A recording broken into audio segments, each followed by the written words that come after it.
Hey guys, Mochi here. Today I'm going to be embarking on a journey in a game called Rimworld. Not only that, but I'm going to be doing something very few players have actually managed to accomplish. That's right, I'm going to beat the game. Some quick rules before we get started. Given that I've already modded my game, it is necessary to ensure that there are no mods that accelerate the speed of the research in any capacity. The difficulty setting will be Strive to Survive or greater, given that I have some experience with the game, and the storyteller will have to be Randy Rander, who is objectively the best storyteller in the game. I will also be in commitment mode, so every mistake is more punishing. And on top of that, to add another layer of challenge, I will only start out with 2 pawns, and they must survive from the beginning to end. Before we begin the run, we must first create our characters. It's no secret that a lot of players like to create themselves, so my past self went ahead and did all the work. Now it's just a matter of making a second pawn, that being my girlfriend. I went ahead and gave her free reign to make what she wanted. I showed her the traits and choices for how she wanted to look, and she made some interesting choices. Some helpful, some less so, and some just downright sad. We also included her dog. However, given that there were no goblin models, we had to settle for a husky. With all the characters finished, our journey begins. In typical Rimworld fashion, we crash land on the planet and established a base, building a bed and setting ourselves up for success. However, true to life, the only thing holding us back was a need to poop. And that's when I realized I had the hygiene mod on. Now, given the scope of the challenge, I really didn't want to make it more tedious than I needed to.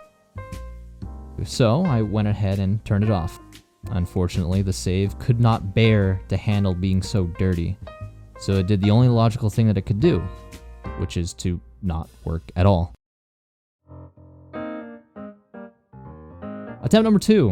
After our unceremonious end to our first run, we went ahead and tried again.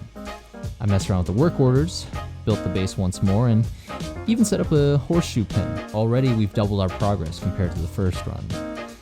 As time went on, we even built a storage, and even expanded by renovating and adding a kitchen. As it turns out, I wasn't the only one that thought everything was going great, because the 2 pawns had gotten engaged. Marriage is on. What?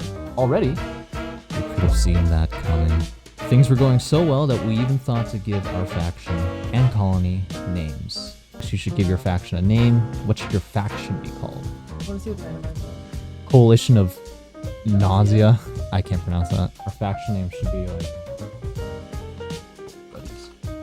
As the newfound Boba Buddies, we continue to expand our infrastructure. We look towards the possibility of getting some extra helping hands. Luckily for us, a crash pod landed nearby, whom was considered an enemy. We had just finished the prison, and I'd sent Little Bean off to capture them. Imagine my surprise when she comes back empty-handed. As it would turn out, falling from the sky at a high velocity isn't good for one's health. While I entertained the idea of building a grave for our prisoner turned corpse, I thought it would be more efficient to set aside a spot to dump bodies. Aside from that, not much had happened. We built a crafting spot to potentially make some clothes for the winter. However, I forgot you needed a tailor bench for that, so the only thing that was on the scope of our capabilities were loincloths and backpacks. Which brought us to our next priority, research. Or so I thought. Before building anything that involved electricity, I liked having batteries on hand.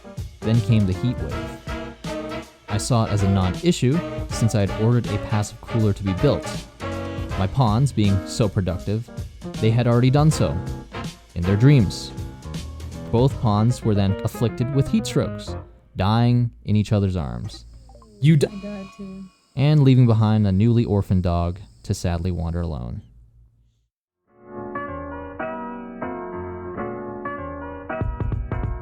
So I went ahead and made the executive decision this time to remove our dog from this run, as seeing it roam aimlessly kind of bummed me out.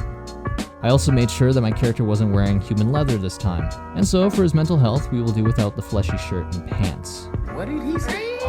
And once more, we start out by doing the usual, setting up the base.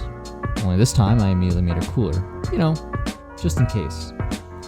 And while we were planning ahead for the future, I went ahead and planted some crops in a very particular pattern that will help us later. Some donkeys then decided to join the colony, and though if I'm being honest, I would have preferred colonists with opposable thumbs and a knack for building things. But beggars can't be choosers, I suppose, and even if they couldn't be sold, they they were at the very least edible. With batteries researched again, the windmills having been assembled, we were on the right track getting back to where we left off. Oh, and look, the field layout coming into play. A few raids later, we set up a prison and/or hospital. It was time we looked towards expanding our workforce. And just like that, the first part of our run will have to conclude here. Make no mistakes, there will be no more retries from here on out. I had only started over because the runs had ended so abruptly before. That said, I can safely say we have reached the point of no return. Will we be prepared for the up-and-coming winter? And most important, will we be able to escape this planet? Only time will tell. In the meantime, thank you so much for watching. I'll see you guys next time.